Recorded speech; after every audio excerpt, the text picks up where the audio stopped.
automobile industry. So in this we have presence of industrial clusters.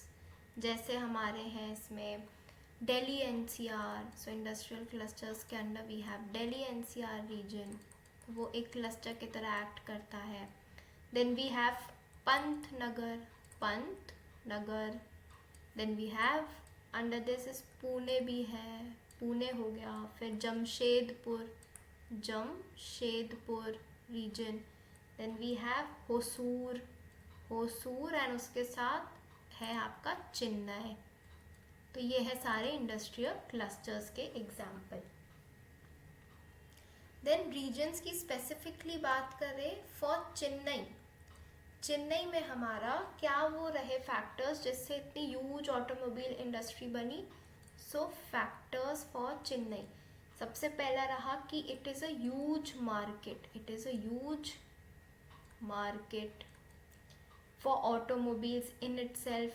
Then हमें port facility है इधर, port facility. Then we have also connectivity to other markets also. जैसे बैंगलोर हो गया आसपास वहाँ south में. Then also connectivity to railways. Then railways हो गया, अच्छी कनेक्टिविटी है. Favourable public policy. So public policy के चलते हुए भी गवर्नमेंट का सपोर्ट रहा तो पब्लिक पॉलिसी अच्छी थी, इट वॉज गुड. देन सबसे इम्पॉर्टेंट है इसमें कि जो सलेम प्लांट है, सलेम स्टील प्लांट हो गया चेन्नई के पास फॉर ऑटोमोबाइल इंडस्ट्री ग्रोथ. फिर नेक्स्ट रीजन हो गया जैसे पुणे. इसमें एक स्पेशल बात ये है कि it is not port based location, ये नहीं है पुणे. बट फिर ये क्यों यहाँ क्लस्टर है या हब है ऑटोमोबाइल्स का, due to but it is connected to Mumbai. ये कनेक्टेड है टू मुंबई से, तो मुंबई के पास है ये. वहाँ से इसको आपका पोर्ट फैसिलिटी ये कर लेता है. और ये कनेक्शन कैसे है मुंबई के साथ, ड्यू टू आपका रेलवेज से. तो रेलवेज का नेटवर्क अच्छा है, मतलब पुणे में एक ये हो गया. And Mumbai is a port location. फिर पुणे में और क्या फैक्टर्स है, फेवरेबल फैक्टर्स की बात करें तो नियर बाय स्टील प्लांट है पुणे में. Then we have favourable factors में इटसेल्फ अ मार्केट, तो मार्केट है ये पुणे.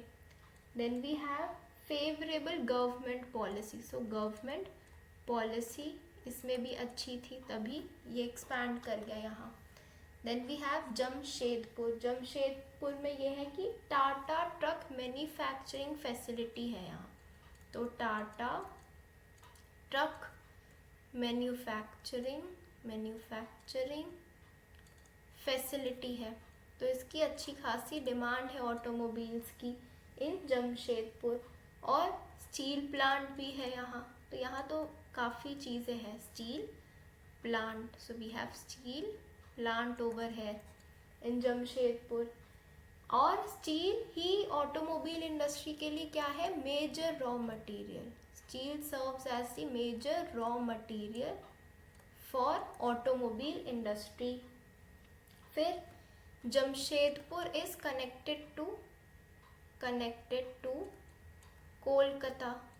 कोलकाता. तो ये इसके लिए पोर्ट की तरह काम आ गया, तो पोर्ट से अच्छी कनेक्टिविटी है बाय रेलवेज. और अदर मार्केट से भी कनेक्टेड है, ये अदर मार्केट से भी कनेक्टेड है वाया रेलवेज. फिर इसके बाद वी सी पंतनगर कैसे बना, due to it is connected to Delhi. So इसका कनेक्शन है टू दिल्ली वाया रेलवेज. तो रेलवेज का यहाँ रोल है काफ़ी. सो ऑटोमोबाइल इंडस्ट्री के एक्सपेंशन के लिए रेलवेज का काफ़ी बड़ा फ्रेमवर्क इम्पॉर्टेंट है. Then we have favourable policy of Uttarakhand government. So Uttarakhand government का उत्तराखंड गवर्नमेंट की फेवरेबल पॉलिसी रही, तभी एक्सपेंशन हो गया वहाँ एक ऑटोमोबाइल इंडस्ट्री का। फिर जो हमारा मेन है दिल्ली एनसीआर भी काफ़ी बड़ा हब है। अब जो प्लांट लोकेशन है for Delhi NCR plant location, वो है हमारी कापाशेरा में प्लांट लोकेशन है, ये है गुड़गांव में। देन फिर है मानेसर, ये है नियर बाय प्लांट्स। मानेसर में स्पेसिफिकली इसलिए है क्योंकि चीप लैंड है वहाँ, काफ़ी चीप लैंड, इसलिए वहाँ काफ़ी प्लांट लग रखे automobile plants.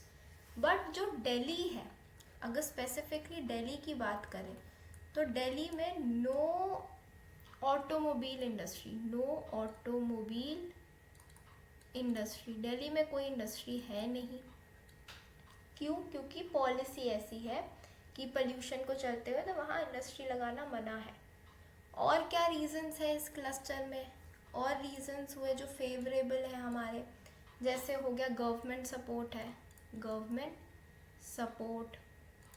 Then we have इसी के अंडर फेवरेबल रीजंस में चीपर लैंड है, cheap lands in Gurgaon, itself a vast market. So vast market है ये एरिया, वैसे ही आपका दिल्ली एनसीआर नोएडा भी आता है इसमें, तो ये पूरा बड़ा मार्केट है।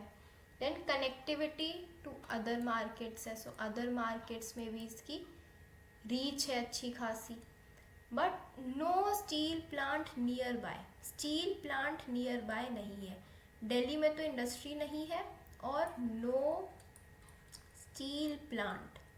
ये जो प्लांट था ये ऑटोमोबाइल प्लांट था, बट कोई no steel plant nearby वो नहीं है। स्टिल ऑटोमोबाइल इंडस्ट्री यहाँ थ्राइविंग है। Still Maruti Suzuki is able to function, Maruti Suzuki का यहाँ मेजर हब है।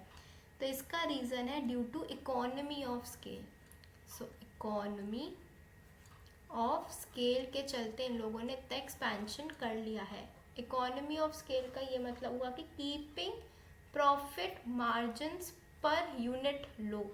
तो जो हमारे प्रॉफिट मार्जिन्स है, प्रॉफिट मार्जिन्स पर यूनिट, एक यूनिट का मैं देखूँ, एक कार का देखूँ जैसे, पर यूनिट उनने लो रखे, बट उनने प्रोडक्शन बहुत हाई कर दी। प्रोडक्शन इज़ इमेंसिवली हाई, और यहाँ डिमांड भी है और यहाँ काफ़ी का डोमिनेंस भी है, तो प्रोडक्शन इज़ वेरी हाई। तो जो एब्सोल्यूट प्रॉफिट होगा हमारा, एब्सोल्यूट प्रॉफिट जो निकलेगा, टोटल प्रॉफिट इसका, वो हमारा हाई हो जाता है। यही इकोनॉमी ऑफ स्केल चाइनीज़ भी यूज़ करते हैं, चाइनीज़ स्टील प्लांट्स, क्योंकि वो अपना रॉ मटेरियल आयरन ओर तो वहाँ से इंपोर्ट करवाते हैं ब्राज़ील से, तो उनका प्रोडक्शन बहुत ज़्यादा हाई होता है। ओवरऑल काफ़ी ज़्यादा इनको प्रॉफिट हो रहा होता है। तो इसमें ये एक बात हो गई। फिर can we decentralise automobile industry? तो वो हम नहीं कर सकते, नो। इसके एक तो ये रीज़न है कि as nearby steel plant is needed, तो स्टील प्लांट नियर बाय होना चाहिए, नियर बाय इज नीडेड। तो ये हर जगह तो हो नहीं सकती, क्योंकि आयरन ओर फिर नियर बाय होना चाहिए। आयरन ओर आपका वेट लूजिंग रॉ मटेरियल है, तो वो कर नहीं सकते हर जगह, आयरन माइंस पाई नहीं जाती, तो ये एक पॉइंट चैलेंजिंग है। प्लस या फिर अगर स्टील प्लांट नहीं है nearby, as in the case of Delhi NCR, तो फिर इकोनॉमी ऑफ स्केल हो, इकोनॉमी ऑफ स्केल, या फिर मारुति सुजुकी के तरह मार्केट्स को डोमिनेंस हो। तो इसलिए काफ़ी इसके जो मीटिंग रिक्वायरमेंट्स है फॉर डिसेंट्रलाइजेशन वो मुश्किल है मीट करना, तभी ये काफ़ी सेंट्रलाइज्ड है। इट इज़ सेंट्रलाइज्ड है, तभी इसको इंडस्ट्रियल क्लस्टर्स में ये हमें देखने को मिलती है ऑटोमोबाइल इंडस्ट्री।